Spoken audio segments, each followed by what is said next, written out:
La cellule très compacte bridée sur ce pick-up n'affecte pas les capacités de franchissement du véhicule. Sa bonne répartition des masses lui assure un comportement très sain. Le roulis reste maîtrisé, seules les limites en dévers sont évidemment atteintes plus tôt. Le confort en tout terrain est surprenant, pour preuve l'image de la caméra embarquée.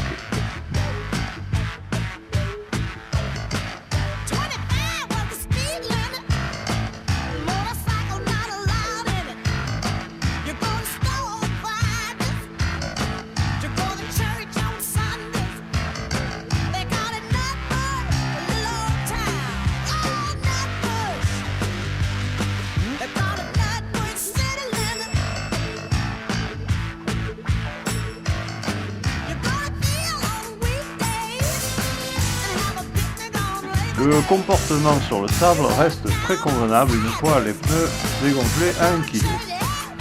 On n'hésite pas à les dégonfler grâce au compresseur et à sa bouteille de 50 litres à 9 kg, car on rétablira la pression aussi vite qu'en station.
Pour les parcours poussiéreux, l'espace intérieur est pressurisé par un puissant ventilateur qui prend l'air au-dessus de la cellule, évitant ainsi à la poussière d'envahir l'habitacle.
On aborde maintenant le point fort de l'engin, le bivouac.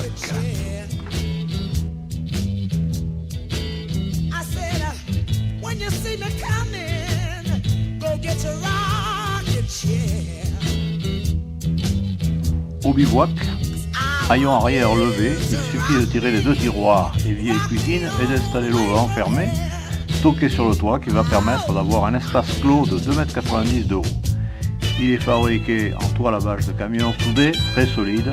Il suffit de 3 fixations au sol et 5 minutes pour l'installer.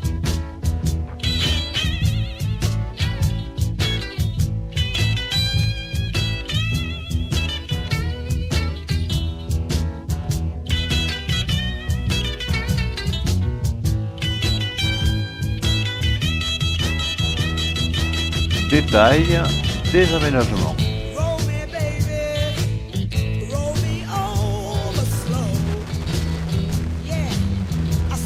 Le réservoir de gasoil supplémentaire qui porte la totalité du carburant à 145 litres, le réservoir d'eau de 80 litres, une petite installation pour prendre la douche à l'extérieur, le mano du compresseur d'air, des réservoirs d'eau et de gasoil planqués dans le châssis avec le réservoir d'air comprimé. Le robuste et fiable moteur du Pajero 2,4 litres avec turbo intercooleur à géométrie variable de 115 chevaux et gestion électronique portée à 130 chevaux. La vilaine banquette d'origine a été remplacée par deux très confortables sièges de BX. Support d'ordinateur pour la navigation.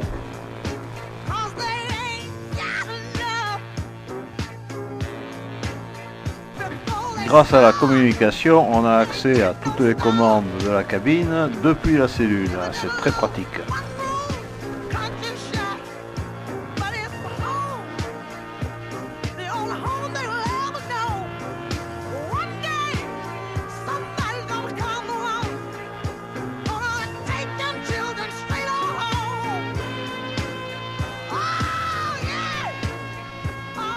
Le frigo à compresseur, puis de nombreux rangements, beaucoup de volume de rangement grâce au système de cellules non amovibles qui permet d'utiliser tous les espaces de la benne.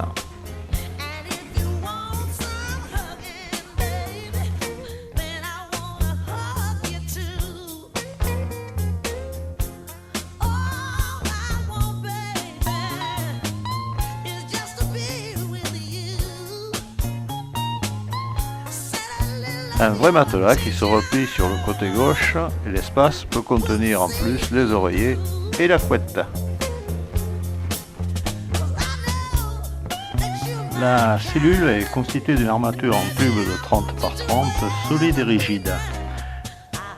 À l'image, elle est fixée sur la benne pour vérification du gabarit, puis déposée. Elle sera habillée de 4 mm de contreplaqué extérieur en sandwich sur 30 mm de polystyrène extrudé. L'ailleurs recevra une couche de polyester, l'ensemble sera posé et brigué sur la benne de façon inamovible. Fin de la démo.